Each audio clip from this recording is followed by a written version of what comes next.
एक छोटे से गांव के पास एक बहुत घना जंगल था। लोग उसे जंगलपुर कहते थे क्योंकि वहां जानवरों का राज चलता था। गांव के बच्चे अक्सर जंगल के किनारे खेलने जाते थे, लेकिन अंदर जाने से डरते थे क्योंकि कहते थे कि वहां बोलने वाले जानवर रहते हैं। एक दिन गांव का शरारती लड़का मन्नू और उसका दोस्त कल्लू जंगल में गहराई तक चले गए।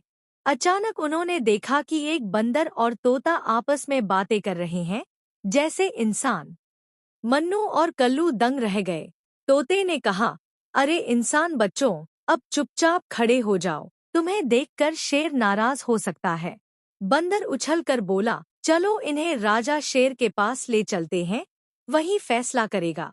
जंगल का राजा शेर भीम शेर था। वह बूढ़ा हो चुका था, लेकिन अभी भी सब जानवर उससे डरते थे।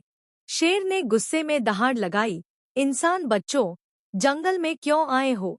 मन्नू डरते हुए बोला, हम सिर्फ खेलने आए थे, कोई बुरा इरादा नहीं। शेर हंसा और बोला, अगर सचमुच बुरा इरादा नहीं है तो तुम्हें एक परीक्षा देनी होगी। परीक्षा थी बच्चों को जंगल के जानवरों की मदद करनी थी, बिना झूठ बोले और बिना डर के। पहली परीक्षा में उन्हें एक छोटे हिरन को जाल से छुड़ाना पड़ा। दोनों ने मिलकर जाल काटा और हिरन को आजाद किया। जंगल के जानवर खुश हो गए। तोते ने कहा, ये बच्चे बुरे नहीं हैं, ये हमारे दोस्त बन सकते हैं।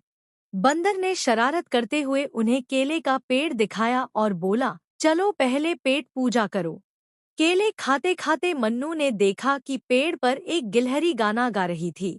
गिलहरी ने कहा, तुम्हें अभी और भी बड़े काम करने होंगे, जंगल में संकट आने वाला है।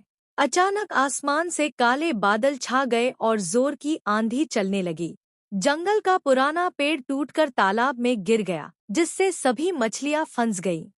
मन्नू और कल्लू ने जानवरों के साथ मिलकर लकड़ियां हटाईं और मछलियों को बचाया। अब सभी जानवर बच्चों पर भरोसा करने लगे। शेर भी धीरे धीरे नरम पड़ने लगा। लेकिन तभी जंगल में नई मुसीबत आई। एक चालाक लोमड़ी लुब्धि ने सबको धोखा देना शुरू कर दिया। लुब्धि ने शेर के कान भरने शुरू किए, ये इंसान बच्चे खतरनाक हैं, इन्हें बाहर निकाल दो। शेर ने एक और परीक्षा लेने का फैसला किया। इस बार बच्चों को नदी पार करके शहद का छत्ता लाना था। बंदर और तोते ने बच्चों की मदद की। जैसे ही छत्ता लाया गया, मधुमक्खियां गुस्से में उनके पीछे पड़ गईं।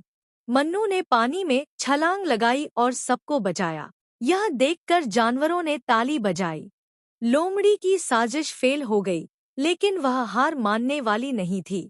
अब उसने जंगल के बाहर से शिकारी बुलाए। शिकारी आए और जाल बिछाने लगे। मन्नू और कल्लू ने हिम्मत दिखाते हुए रात में ही सब जाल काट दिए। सुबह जब शिकारी आए तो उन्हें खाली जंगल मिला। शेर ने बच्चों को गले लगाकर कहा, तुमने जंगलपुर को बचा लिया। गांव में जब बच्चों की बहादुरी की बात पहुंची तो लोग हैरान रह गए। गांव वालों ने बच्चों को डांटने की बजाय उनकी हिम्मत की तारीफ की।